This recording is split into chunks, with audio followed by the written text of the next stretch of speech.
like we did started last week, we're going to resume this week with some reflections given by some of our seniors. So I'd like you to help me welcome Miles, who will go first.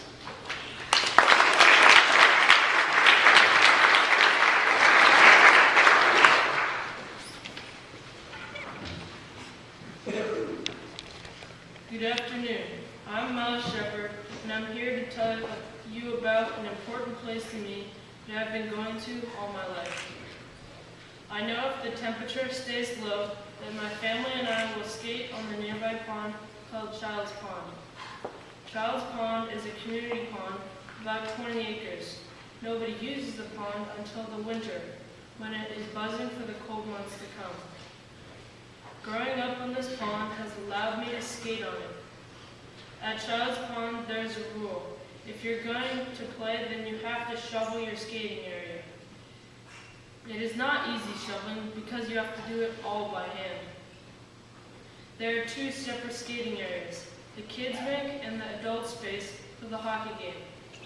As I grew up, I have been able to play on the adult space and play in the hockey game known as the big game. To play in the big game means that you would play with and against the biggest, best, and oldest players that show up that day on the pond.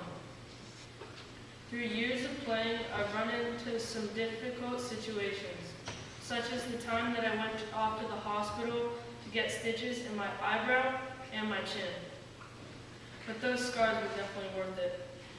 I have learned many life lessons growing up around this pond and around the community of people who are passionate about skating and hockey. I've been able to look back at a full and rich history of growing up and learning to battle through struggles, whether they're mentally or physically. I can't wait to skate this year. Thank you.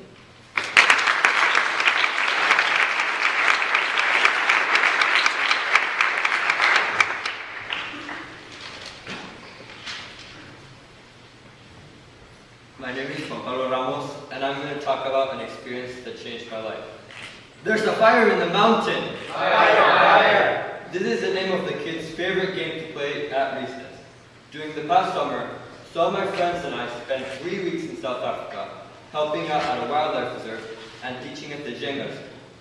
At the reserve, we tracked animals and helped restore their habitats. We saw animals such as lions and elephants and giraffes. It was really cool. But I personally think that teaching at the local school had the biggest impact on me.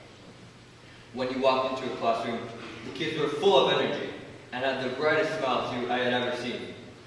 Their positive energy was contagious and it inspired you to become a better person. Playing Fire in the Mountain with them proved how one simple game boosted their spirits and mine too, and made them feel like the happiest kids on earth. I was assigned to teach first graders, and it has been the greatest experience in my life. Even though I taught them math, Spanish, and social science, I think they taught me more. I have learned to be grateful for what I have, and that true happiness comes from helping others. Seeing the huge impact I had on these kids in a short amount of time is a constant reminder to always set a good example and be the best I can be, and I encourage you to do the same.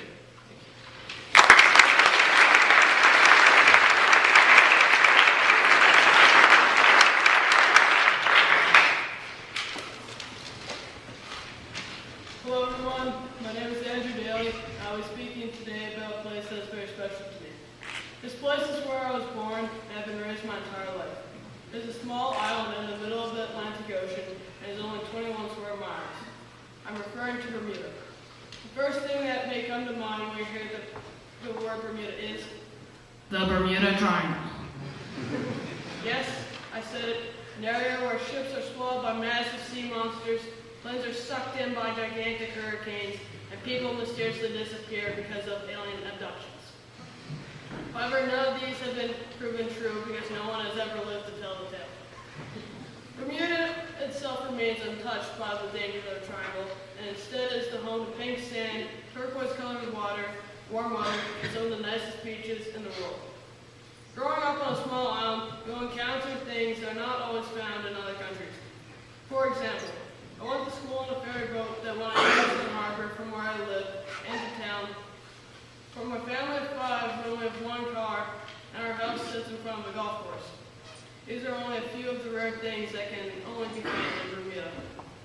Growing up in a place that is filled with beautiful views and is so untouched makes me appreciate how lucky I am to be one of the few that get to live in such a breathtaking location. I believe it is the greatest gift to live in Bermuda and that I can call it my home. Its unmatched beauty is something that I cherish and will always hold on to. Thank you, and have a Bermudaful day.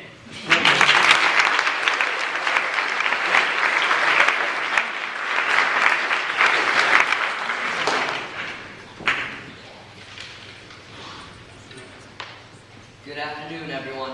My name is Villo.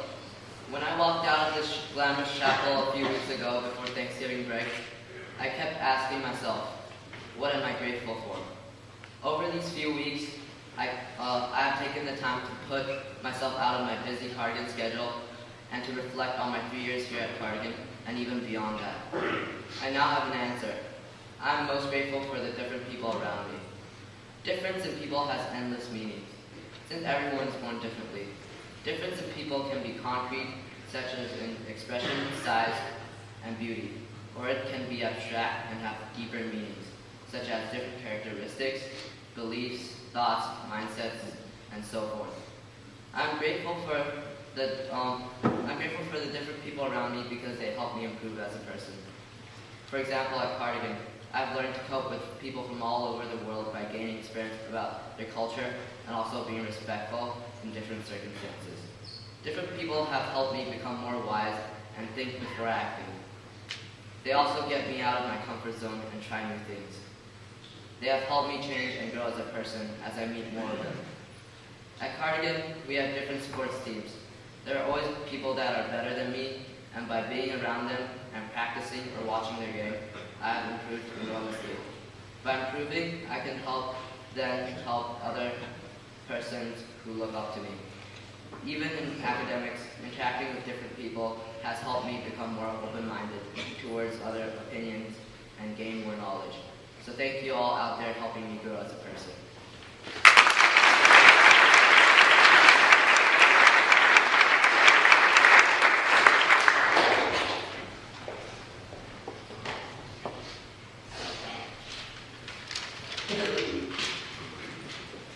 Hello, my name is Stephen Guerin. I grew up in a small town in Cape Cod called Mashpee. I lived in a very small cottage, 20 feet from a very small pond. I lived there with my brother, mother, and my father. At this time, I was around 7 years old. My father loved us very much and loved to fish every day. Rain, sleet, or snow, you could find my father, brother, and I out on the shoreline fishing. Sometimes my father would have to rescue me from getting dragged into the pond by 9-pound bass, or help my brother and I fend off enormous turtles. But one day my father was caught in an electrical explosion that caused him to lose his vision. The doctors could not find anything wrong with his eyes, so they diagnosed him with a severe brain injury. I remember I was really confused. So was my brother. We asked our mother many questions that were hard for her to answer, but she tried her best to answer them and give us some clarity. I remember my dad pulled me aside and said, "I want you to know, no matter what, I will try my best to be a great father." He did that, just that. That same year, he coached my Little League football team and baseball team. Always offered to bring me fishing every day, and promised to beat up any turtles that bothered me. My father is my biggest inspiration in life, and I will leave you with a quote by the Pulitzer Prize-winning Anna Quindell. "The thing that is really hard and really amazing is giving up on being perfect and beginning to work on yourself." Thank you.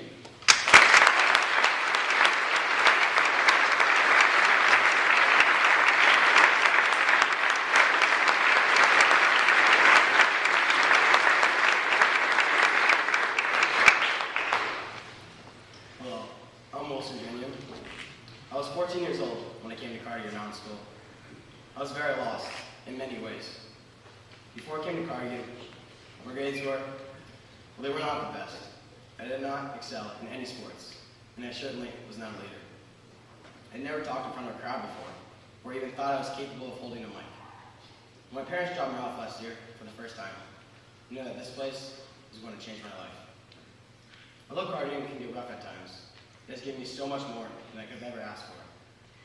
At Cardigan Mountain School, I'm a tri-varsity athlete. The year before I came here, I played at Winchester and Paul Middle School.